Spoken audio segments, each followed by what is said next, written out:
प्रिय श्रोतागण, ज्ञान गंगा के इस चैनल पर आपका स्वागत है। आप जानते ही हैं कि विश्व के इतिहास में प्रत्येक तिथि की अपना एक अस्तित्व है, उसकी अपनी एक भूमिका है। वैसी ही एक तिथि है 10 फरवरी।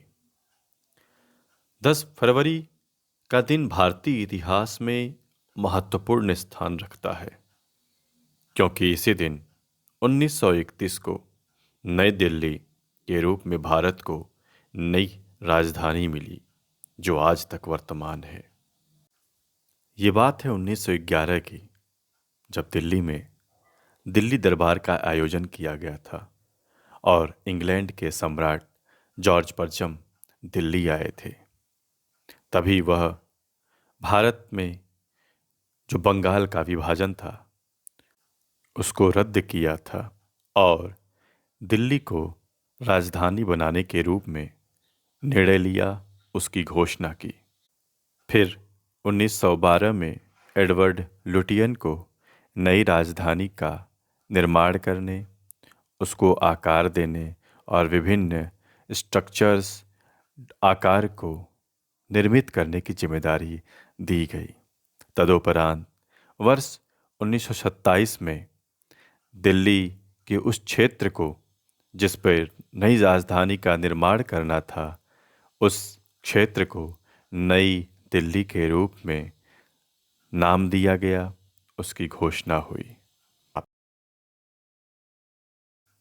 तदोपरांत वर्ष 1931 की 10 फरवरी को नई दिल्ली को राजधानी के रूप में उद्घाटित किया गया, उसका उद्घाटन हुआ और तब से नई दिल्ली भारत की राजधानी कहला रही है।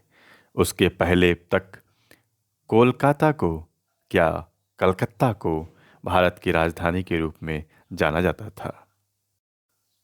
फिर जब भारत 1947 में स्वतंत्र हुआ, तब सरकार के सामने यह निर्णय लेना था कि एक नए क्षेत्र को राजधानी बनाई जाए या दिल्ली को ही राजधानी के रूप में चुना जाए। तब सभा ने नई दिल्ली को सर्वसम्मति से राजधानी के रूप में चुना और फिर वर्ष 1956 में दिल्ली को संघ शासित राज्य बनाया गया और फिर चलकर आगे 1991 में जब दिल्ली में सघनता बढ़ने लगी, लोग आने लगी, जनसंख्या बढ़ने लगी, चीज़ों को रेगुलेट करने की आवश्यकता पड़ी, तब दिल्ली को राष्ट्रीय राजधानी क्षेत्र के रूप में घोषित किया गया। राष्ट्रीय राजधानी क्षेत्र अधिनियम पारित किया गया, जिससे दिल्ली को एक विधानसभा मिली और फिर दिल्ली का जो कार्य था वह प्रतिनिधि, वहाँ पर चुने गए प्रतिनिधि करने लगे। इस तरह हमने देखा कि किस प्रकार दिल्ली का इतिहास एक महत्वपूर्ण इतिहास है। 10 फरवरी 1931 कितना महत्वपूर्ण तिथि है हमारे वर्तमान जीवन या वर्तमान राष्ट्रीय जीवन के लिए। आप सभी का धन्यवाद।